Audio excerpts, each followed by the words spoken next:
Sir exam में पूछे जाते हैं तो यहाँ पर देखिए कि कंपाउंड इंटरेस्ट का सवाल। एक बैंक अर्धवार्षिक आधार पर गणना की गई 10% चक्रवृद्धि ब्याज प्रदान करता है। एक ग्राहक एक वर्ष की 1 जनवरी और 1 जुलाई को 3,60,000 रुपये जमा करता है, तो वर्ष के अंत में ब्याज के रूप में उसे कितनी राशि प्राप्त होगी। तो यहाँ पर देखिए दोस्तों कि इस सवाल को समझते हैं। तो सवाल क्या कह रहा है, अगर सवाल आप समझ जाते हैं तो 90% हल आपका सवाल में ही छिपा हुआ होता है। ठीक है, तो यहाँ पर आपका जनवरी मंथ है और ये आपका जुलाई मंथ है, और यहाँ पे सेम अमाउंट आपका 3,60,000 रुपये ये जमा कर रहा है, और यहाँ भी 3,60,000 रुपये वो एक्स्ट्रा जमा कर रहा है। ठीक है, तो यहाँ पर रेट जो है आधा हो जाएगा दोस्तों, क्योंकि अर्धवार्षिक रूप से संयोजित हो रहा है, तो ये 2 साइकिल के लिए बन जाएगा 5% और ये 5%, और वर्ष के अंत में इसको कितना इंटरेस्ट मिलेगा।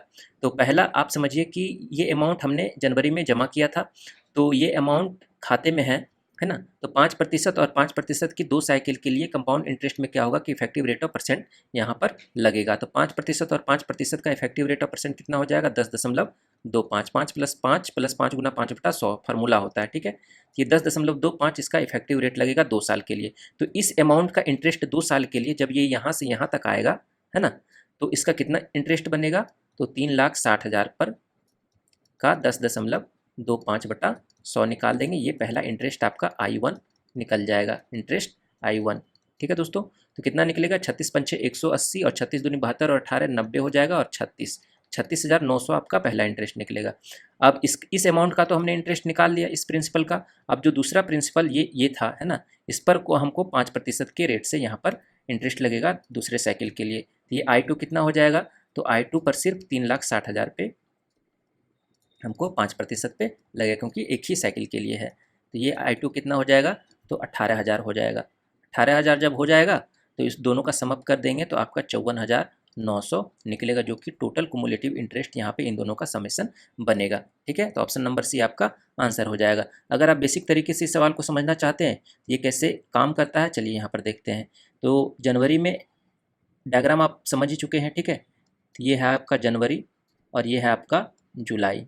ठीक है, और ये वर्ष का अंत हो गया यहाँ पर, और 5% के रेट से लग रहा है, यहाँ भी 5% के रेट से लग रहा है। तो 3,60,000 रुपये यहाँ पर जमा कर रहा है। ठीक है, तो 3,60,000 रुपये जमा कर रहा है, तो यहाँ पर उसको कितना अमाउंट मिलेगा इस 6 महीने के लिए, 3,60,000 रुपये इसका अमाउंट कितना मिलेगा, क्योंकि चक्रवृद्धि ब्याज में जो अमाउंट होता है वो दूसरे वर्ष के लिए मूलधन का काम करता है। ठीक है, तो यहाँ पर जो भी अमाउंट होगा वो इस वर्ष के लिए मूलधन का काम करेगा और इसी पर इंटरेस्ट लगेगा। तो पहले हम इसका निकाल लेते हैं। तो 36,000 का 5% निकालेंगे तो कितना इंटरेस्ट बनेगा, तो आप कहेंगे 18,000 इंटरेस्ट बनेगा।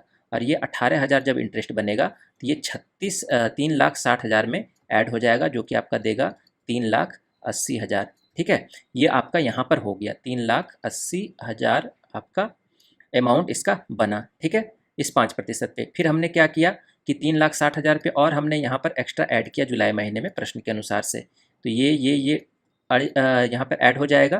तो टोटल यहाँ पर प्रिंसिपल कितना हो, 6 7 13 और 3 3 6 1 7,38,000 हो जाएगा। अब ये अमाउंट इस साइकिल के लिए मूलधन का काम करेगा, और जिसपे कि हमको रेट ऑफ इंटरेस्ट लगेगा 5%। तो यहाँ से हम रेट निकाल लेंगे, इंटरेस्ट निकाल लेंगे तो कितना बन जाएगा, 8 पंचे 40 और 5 तिहाई 15 और 4 19 और 7 पछे 35 1 36,900 आपका मिलेगा यहाँ पर इंटरेस्ट। तो यहाँ से यहाँ तक के लिए आपको 36,900 मिल गया।